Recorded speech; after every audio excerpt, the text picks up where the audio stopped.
tool, my analytical tool that I developed that allows me to put all of the banking information on an Excel spreadsheet that I've developed myself. It wasn't something I learned in a finance class or an accounting class. It's a tool that I use to analyze all of the records, and then I can summarize them to a small summary of the activity.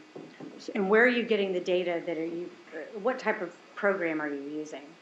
It's an Excel spreadsheet. And where are you getting the data that you put into that Excel spreadsheet? From the bank statements. May I approach? You may. I'm showing you what I've marked for identification as States Exhibit 150. Do you recognize that CD? I do. What does it contain? It contains my analysis for the multiple bank accounts for Katie McBanua. And is that your signature on the disc confirming that those are, that's the analysis that you did on her banking records? It is. And are the records and entries and data on that disc accurate based on her bank records? Yes. This time I'd offer States Exhibit 150. Any objection? Not from Mr. Garcia, Your Honor. No objection. Be admitted. May I publish this? You may.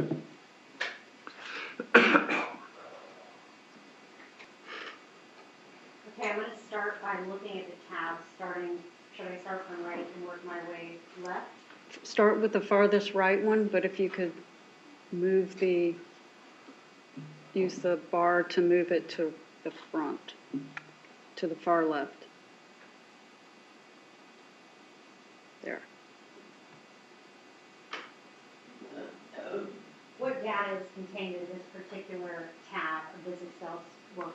Okay, this is the Katie McBanua's Bank of America savings account 7053.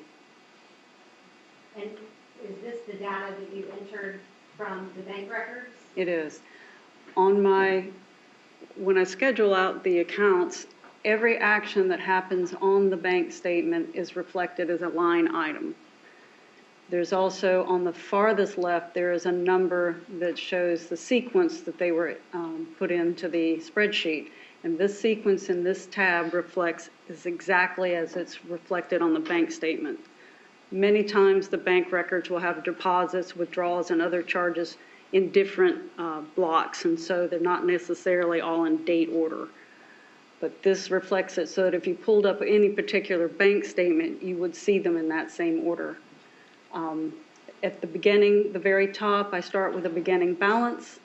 Every item is put in, it's either a deposit or withdrawal, and then at the very bottom, you'll notice I have a sequence for verifying my data by a checkbox.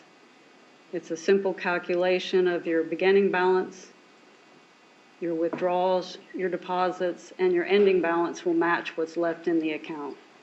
And is that your checkbox at the bottom to make sure that you've done your math correctly? Yes. And that was the savings account? That was the savings account. Did you perform the same work for Catherine McBanua's checking account with Bank of America? Yes. Just to quickly scroll through, Yeah, would it be the same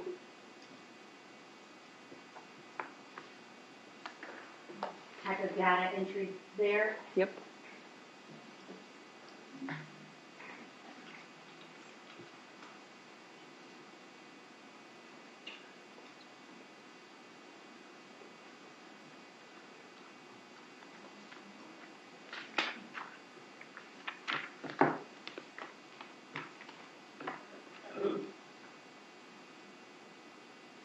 And you, again, check your math at the conclusion of the worksheet to make sure every cell is matching up. Right. Every penny is accounted for. Without going through them, did you do the exact same thing for the Chase savings account as well as,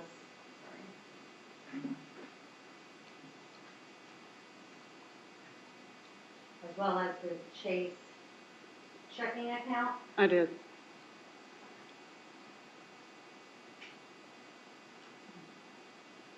What are the next 4 tabs?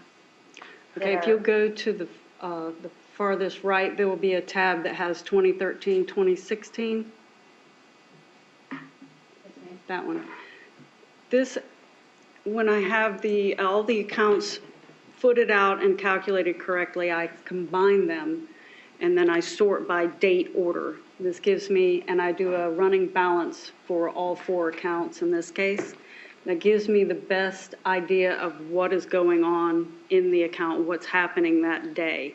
So I can see deposits that were made on that day, withdrawals that were made on that day. It gives me the best tool for analyzing the actions or the intentions that someone has in their accounts.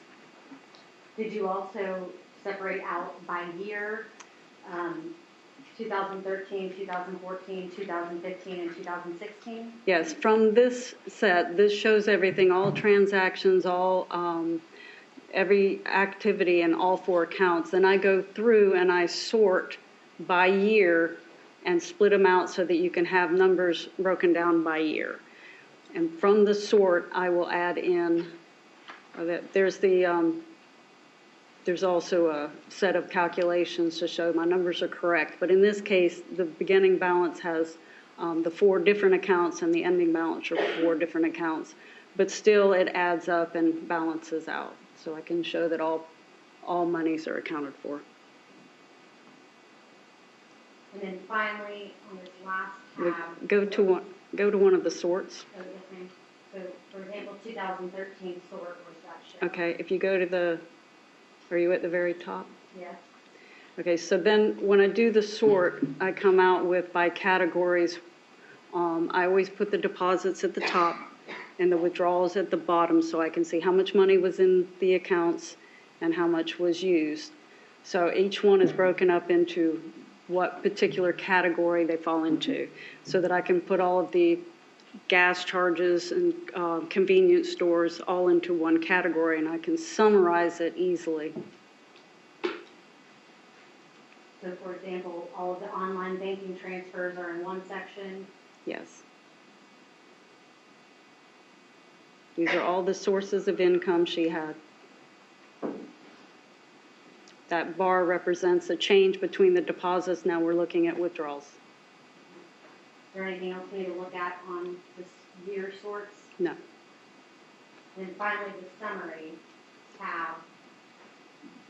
Yes, from all of the sorting, I go through and I put it onto one simplified summary that shows how the money came in and how the money was spent. And again, I have the checkbox at the bottom show my totals are correct. Now, Is it correct that you prepared some summaries in this particular case? I did. Are all of the summaries that we're going to talk about based on this financial data that you analyzed? Yes.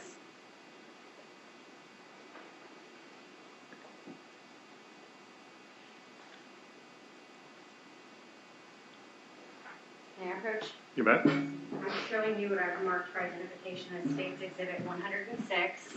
Do you recognize that? I do. What is that? It is the top income, the deposits that were made into her 4 accounts. Looking. And then the withdrawals. And the bottom is my checkbox. Now, is this document in States 106 the exact same as that summary chart in the Excel spreadsheet? It is. Okay, and, Your Honor, I'd offer this into evidence as States 106 at this time. Any objection? Judge, can we get sidebar? Okay.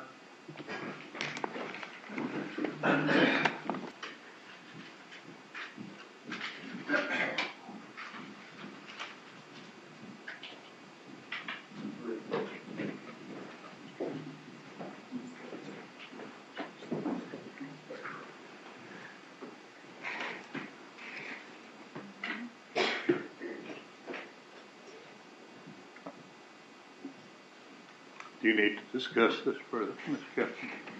No, sir.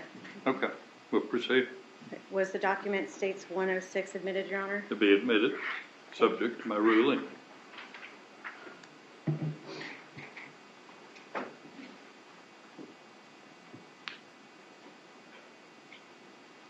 Ms. Holt, is this, I think I mentioned this earlier, but the summary tab on States Exhibit 150, is this just a printed copy that's a little easier to read without scrolling through Yes. the computer? Okay. And what exactly, the first section covers what type of transaction? That covers all of the deposits that were made into her account. And that is from 2013 to 2016? Yes, all of her accounts, actually. And the second page, covers what type of activity? That would be all of the withdrawals from the account. There would be debits and checks.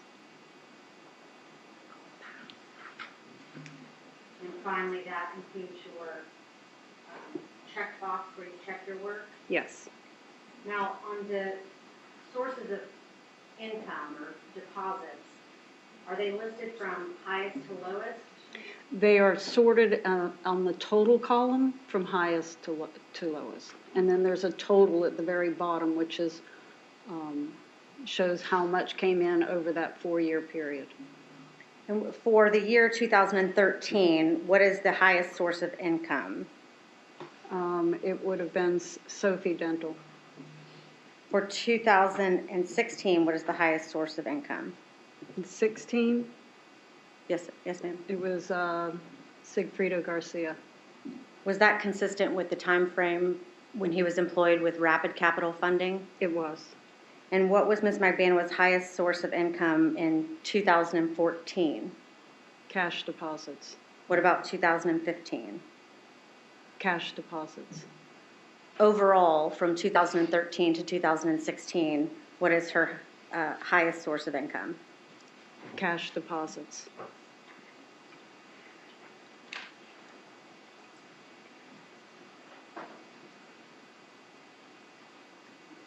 Based on the bank records that you reviewed in this case, were you able to ascertain where Ms. Magbanwa may have been employed during the time period that we discussed?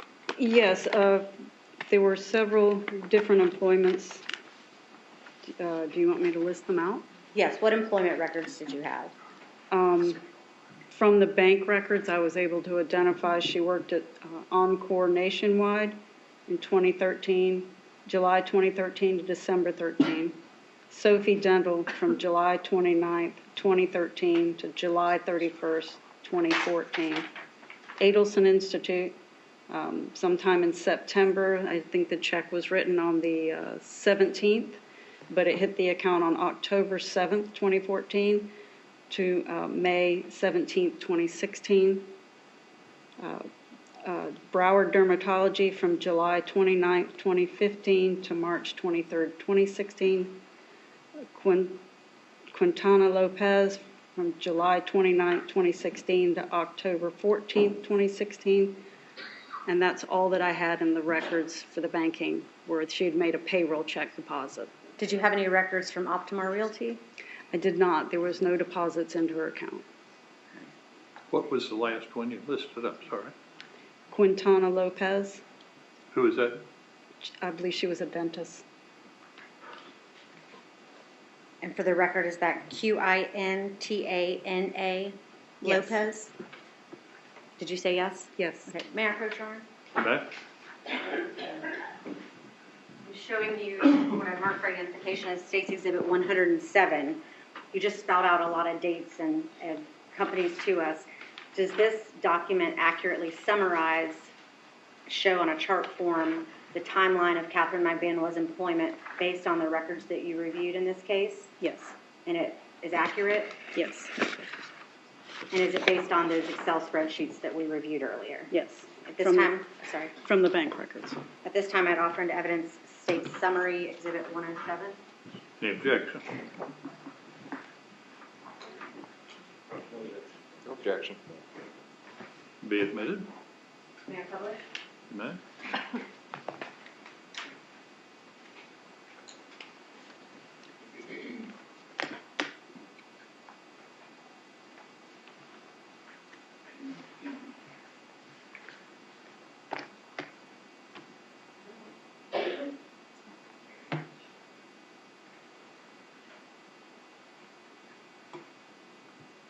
Now, I know the font is a little bit hard to read. Is the green, or is the blue Encore Nationwide? It is. The green Sophie Dental? Yes. The red Adelson Institute, Yes, the purple Dr. Obed, yes, and then the yellow Ms. Lopez. yes. I want to focus on Ms. Magbanwa's employment with the Adelson Institute. Did you review checks from the Adelson Institute to Catherine Magbanwa? I did, And where did you, and those are the actual checks themselves or photocopies of them? yes. Where did you have records of those checks and whose records? The checks showed up as checks coming out of the Adelson Institute's region account and as deposits that went into the various accounts for Ms. Magbanua. What other records besides the Adelson Institute's records and Ms. Magbanwa's bank records did you review as far as her employment at the Adelson Institute? The subpoena response from the Adelson Institute. May I approach? You mind?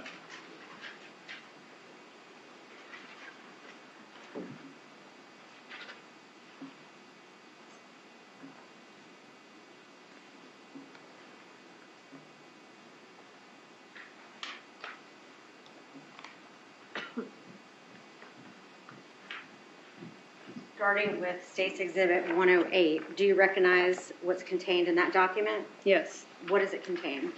It's a photocopy of all of the checks that she received from the Adelson Institute. And are they accurate copies of all of those checks? They are. At this time, I'd offer State's Exhibit 108. Any objection? No objection. They'll be admitted. Would you agree with me that there's a voluminous amount of checks? Yes, there's And- 44, I believe. Okay.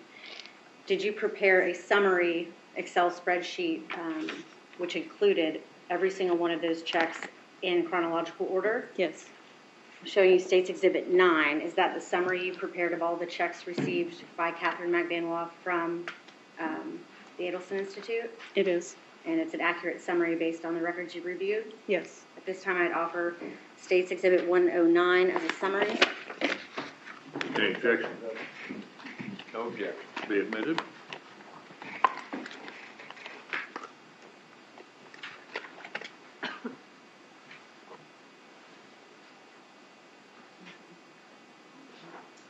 I want to publish for you the records received from the Adelson Institute pursuant to law enforcement subpoena for Catherine Magbanwa's employment file. Okay. Are you aware of what all documents the police asked for in this case related to her employment? Yes, they asked for all available information for her employment, which would have been her personnel file and her banking, the checks she would have received. And in your experience and in your employment over the years, have you routinely requested personnel files for certain employees? Yes, I have. What type of information do you usually receive from a business about their employees? Objection, relevance. Sustained.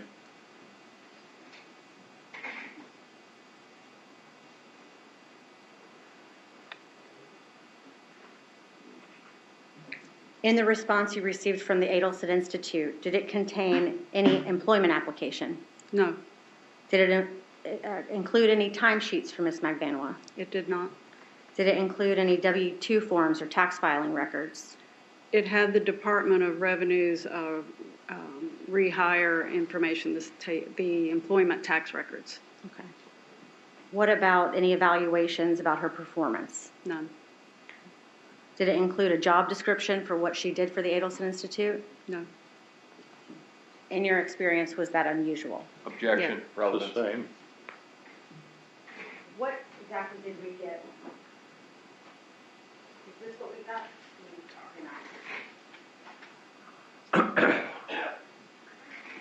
Yes, that's the, it's actually just a QuickBook printout from their accounting software. What is a QuickBook printout? It's a very common accounting program a lot of people are using, and they just ran a search based on her name and printed out the checks, a copy, summary of the checks she would have received from them. Okay. And the paychecks that were listed on the Adelson Institute's response, what was the time period covered? Um, Can you read that? No, I really can't.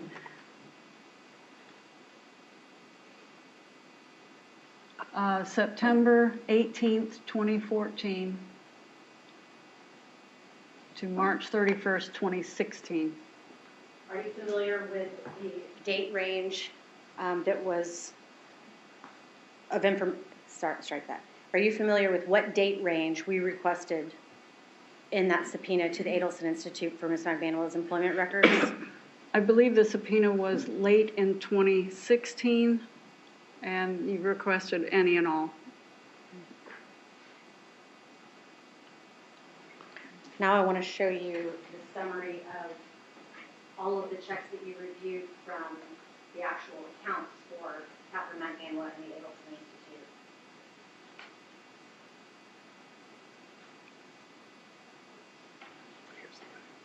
Do these go in chronological order from top to bottom? They do. I'll get them all on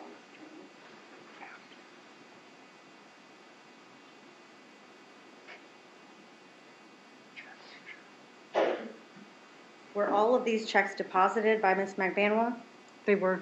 And who signed each of the checks that you reviewed? Donna Adelson. What date was the first check issued to Ms. McBanwell?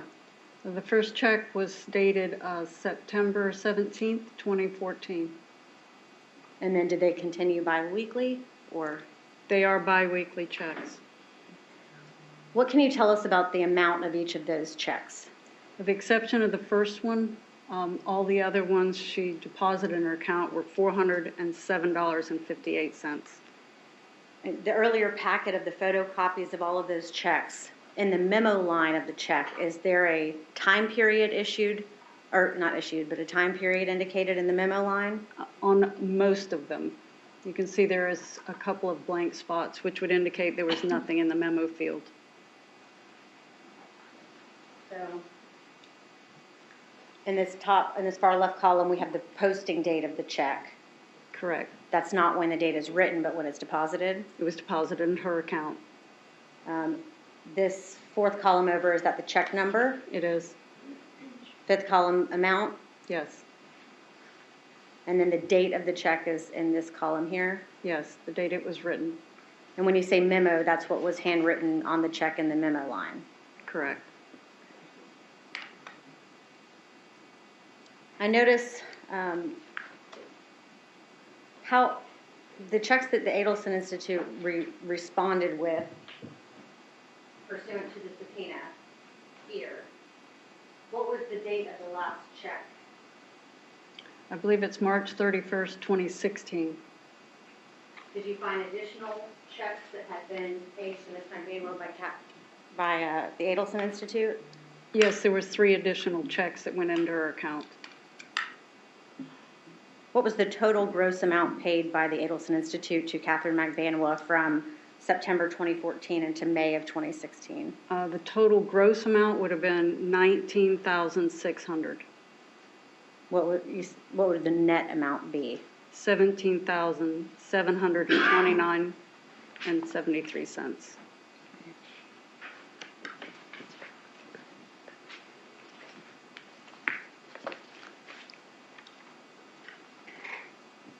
You mentioned earlier in discussing the items that you reviewed in this case, having reviewed Charlie Adelson's iCloud contents. Did you review any text messages of interest as it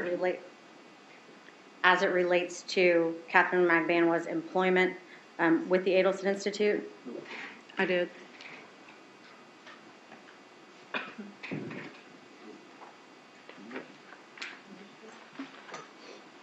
May I approach I can see what you're showing. You may. Sure.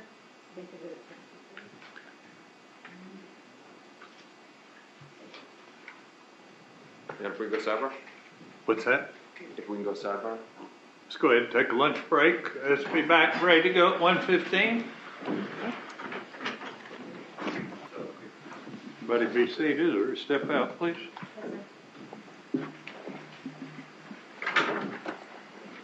So the cost, Yes, Your Honor.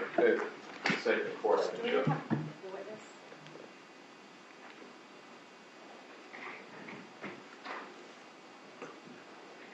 Your Honor, the state of seeking to list right now is another iMessage of Charles Adelson with Captain McVanola, which would be around the time 9/16/2014, before it's going to work with the Adelson Institute. My objection is hearsay. Well, isn't it already in evidence? She just publishing what's already in evidence. Is this from the iCloud record? Correct, but this is not in evidence yet. So they moved back to counsel table. At the beginning of the trial, they moved in the CD, the Celebrate CD, and we agreed that it was authentic because of where it was obtained. But we said at that time, for each time it comes in, there would need to be a hearsay exception to bring it in. My objection now is to hearsay. I also don't believe that this is a proper witness to bring it in through.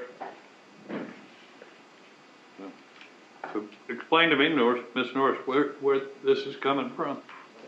I thought we had Mr. Adelson's iCloud account in full and evidence based upon what McVanola had brought up. No, sir. Actually, they objected to our introducing Charlie Adelson's iCloud earlier. We did lay the foundation for its authenticity. Should we need to later have excerpts from that? That, I believe, was through the testimony of Mike Gilmore. I did have them authenticate further text messages, including the one in question here, so that I could lay the foundation for them to be entered. But the CD itself was not entered. Well, what were they reading? What was Sergeant Corbett reading from them? What was Sergeant Corbett reading from as the conversation between Ms. McVanola and Mr. Adelson? That was from the iCloud, but it's not in evidence. Well, Oh, I have that State's Exhibit 183 was placed in evidence without objection. Madam Clerk, is that correct? 183? Yes, sir. Right. No, Is this not part of 183? State's Exhibit 183 was an excerpt from Charlie Adelson's iCloud. The CD with the entire contents, due to defense objection, was not introduced, and that was why defense exhibit regarding the text exchange about deep sea fishing was admitted under the state's objection. I was objecting because it was not in evidence at that time. This particular text message is not being offered for its truth. I'm not offering it to prove the truth that Catherine McVanola's date of birth is 12/22/84, or that that's her social, or that that's her address. I'm offering it to show that on September 16, 2014, Charlie Adelson has to send his mother, Donna Adelson, the contact information, and yet she has a check from the Adelson Institute the very next day on September 17th for an employment period beginning on July 15th. The argument being it's relevant for context of the payments from the Adelson Institute to Ms. McVanola.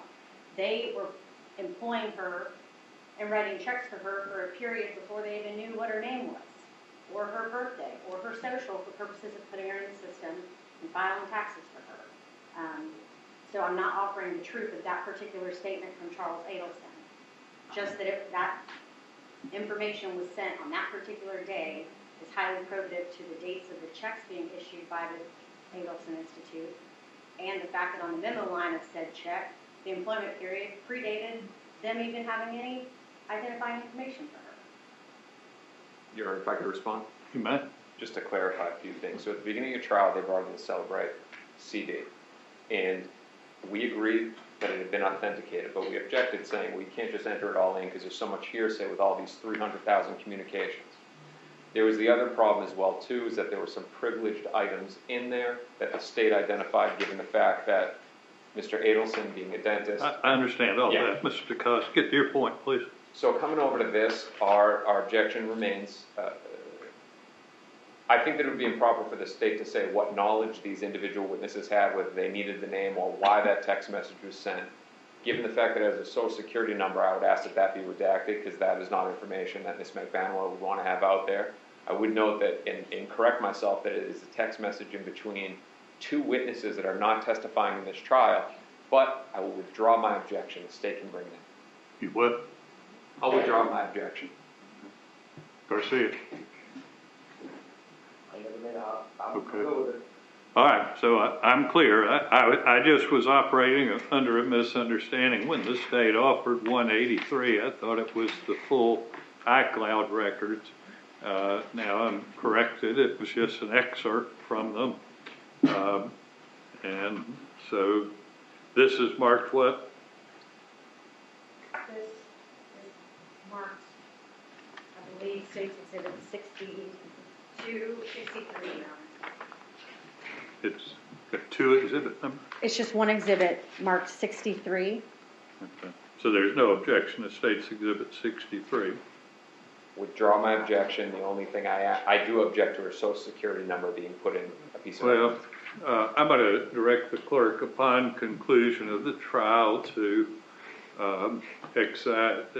redact the social security number, but I think for the jury's purposes and during the course of the trial, I think it's significant to the jury that that's the information, that's what really makes the text relevant, because if I understand the state's argument, they're saying they've written a check and don't even have the person's social security number at that point in time. So I agree it shouldn't be out there for all purposes, but we'll, at the end of the trial, Madam Clerk, please make a note to redact that.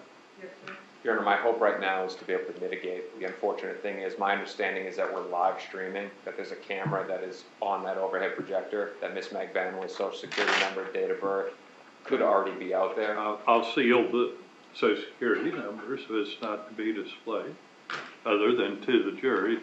Great, thank you. Anything else? No, Your Honor. Not from Mr. Garcia. No, Your Honor. So were you through? We needed to introduce. How much more you have with this witness?